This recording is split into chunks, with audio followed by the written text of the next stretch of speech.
pour retirer, euh, pour retirer,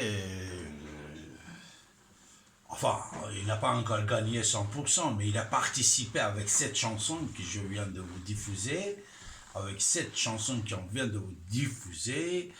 Bilal Hassani a participé dans la compétition de Eurovision comme un artiste français. Il présentait la France. Mais après sa participation, qui n'a pas encore gagné, hein, on a compris que cette personne, Dobonoufi, était antisémite, soutenait Dieudonné. On a trouvé des tweets qu'il avait envoyés il y a déjà 4-5 ans. Alors lui, qu'est-ce qu'il dit? Il dit à l'époque, moi je n'avais que 14 ans, maintenant il a 19 ans alors, j'avais 14 ans, je ne savais pas, je ne comprenais pas, etc. Maintenant que je veux gagner, laissez-moi tranquille, s'il vous plaît. Ça aussi, c'est une question assez importante. C'est-à-dire, l'antisémitisme est en train d'augmenter énormément, comme quoi nous pouvons constater que les gens dans les commissions d'acceptation des participants, ils doivent vérifier ça avant.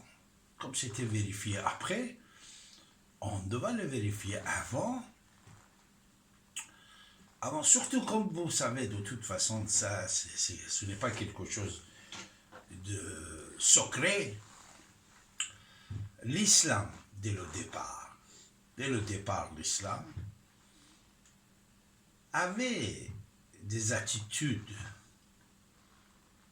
anti-juifs, anti-chrétiens, anti-d'autres croyances. C'est dès le départ que ça existait. Même aujourd'hui, malgré tous les lablabs qu'il y en a, malgré tous les propos qu'il y en a, malgré toutes les paroles qu'il y en a, quand on parle, mais jamais vous n'avez pas, vous, une manifestation, un meeting de la part des musulmans contre les actes terroristes anti-européens, anti-sémites, anti-civilisation judéo-chrétienne, anti-Bataclan, anti-Charlie Hebdo. Vous n'avez pas, vous. On n'a pas, vous. Et pourtant, il y a de temps en temps des arguments pour justifier ça. Pour ça, comme l'histoire de Bilal Hassani, qui entre dans l'Eurovision, qui représente la France. Il représente la France. Et c'est comme ça. Alors, une grande partie des Juifs qui quittent la France, qu'ils disent l'antisémitisme est en train de monter.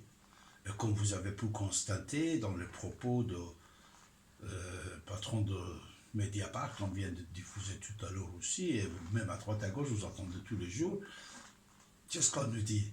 On nous dit que même parmi les gilets jaunes, il y a des individus antisémites. Il y a ça. Mais c'est dangereux, ça. C'est dangereux pour la société, pour la civilisation, puisque maintenant, l'histoire de Gilets jaunes, c'est quoi? On ne parle plus des islamistes. On ne parle plus de ces dangers qui menacent la civilisation moderne, européenne, occidentale, judéo-chrétienne. On n'en parle plus. Alors, dans le fumé des Gilets jaunes, ce n'est pas tout, mais en partie, qui ne sont pas en règle avec la démocratie, avec le droit de l'homme. Ça arrive des choses comme vous pouvez constater, l'histoire de M. Bilal Hassani.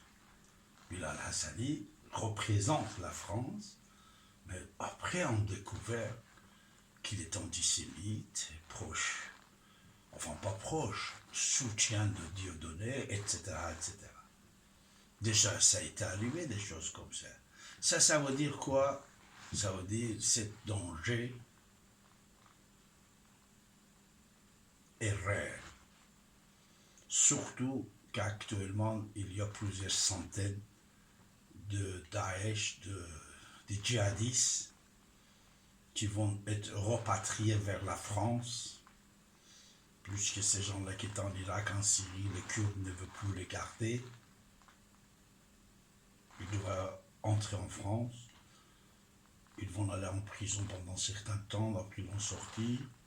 Les prisons ne veulent pas abandonner l'idée, le pensée terroriste, mais par contre, l'exemple c'était jusqu'à aujourd'hui que dans les prisons, même des malfaiteurs, qu'ils ont une croyance, ils deviennent djihadistes.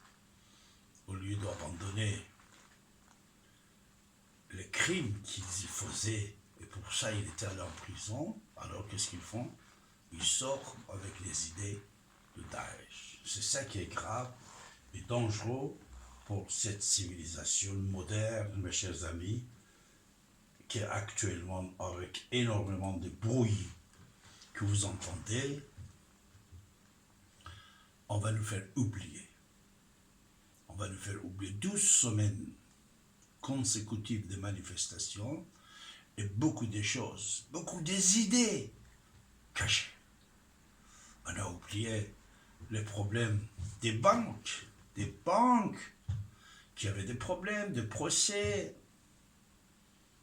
Vous l'avez oublié. Deutsche Bank et d'autres banques européennes en faillite.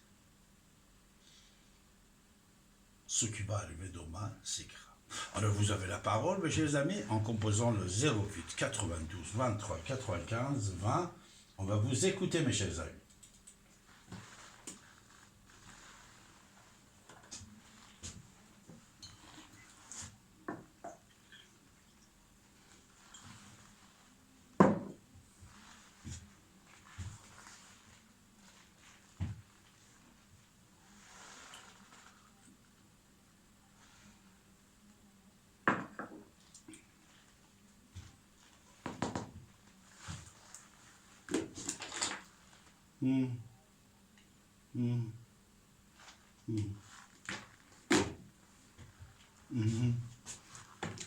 Oui, oui, d'accord.